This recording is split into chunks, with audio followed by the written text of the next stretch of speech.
जब भारत अपना बिखरा था तब चंद्रगुप्त ने अखंड किया, फिर अपनी कलम के दम पे उसे भीमराव ने बुलंद किया। जब भारत अपना बिखरा था तब चंद्रगुप्त ने अखंड किया, फिर अपनी कलम के दम पे उसे भीमराव ने बुलंद किया। उस देश के कुर्सी पे अब तो ऐसा ठग है बैठा, उस देश के कुर्सी पे अब तो ऐसा ठग है बैठा, जो देश को ऐसे बेच रहा कि नाम पड़ा विक्रेता। वो चाय बेचते बेचते अब बन गया देश विक्रेता। आया देश विक्रेता, देखो आया देश विक्रेता, आया देश विक्रेता, देखो आया देश विक्रेता।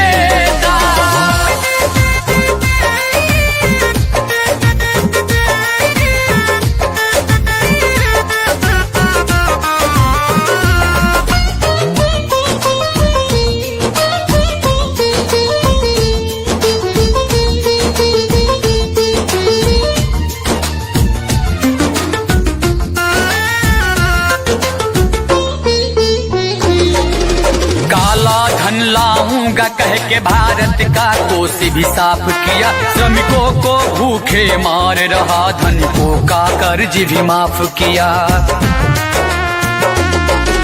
काला धन लाऊंगा कह के भारत का कोष भी साफ किया, श्रमिकों को भूखे मार रहा, धनिकों का कर्ज भी माफ किया, धनिकों का कर्ज भी माफ किया, धनिकों का कर्ज भी माफ किया।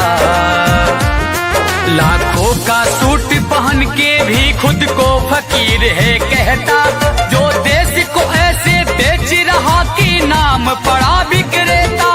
वो चाय बेचते बेचते अब बन गया देश विक्रेता। आया देश विक्रेता, देखो आया देश विक्रेता, आया देश विक्रेता, देखो आया देश विक्रेता।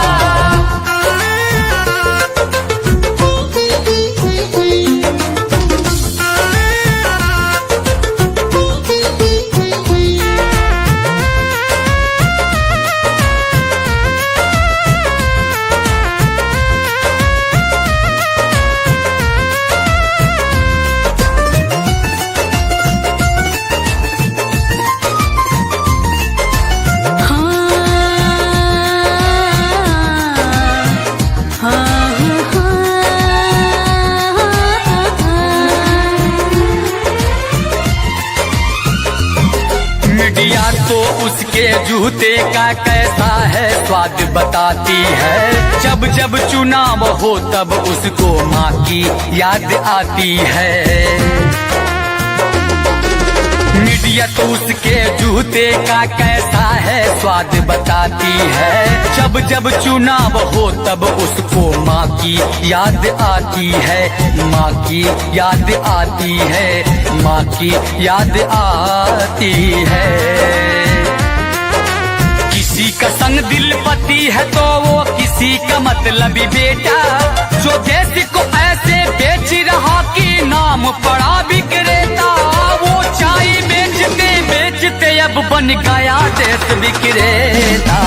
आया देश विक्रेता, देखो आया देश विक्रेता, आया देश विक्रेता, देखो आया देश विक्रेता। जब भारत अपना बिखरा था तब चंद्रगुप्त ने अखंड किया, फिर अपनी कलम के दम पे उसे भीमराव ने बुलंद किया। उस देश के कुर्सी पे अब तो ऐसा ठग है बैठा, उस देश के कुर्सी पे अब तो ऐसा ठग है बैठा, जो देश को ऐसे बेच रहा कि नाम पड़ा विक्रेता। वो चाय बेचते बेचते अब बन गया देश विक्रेता।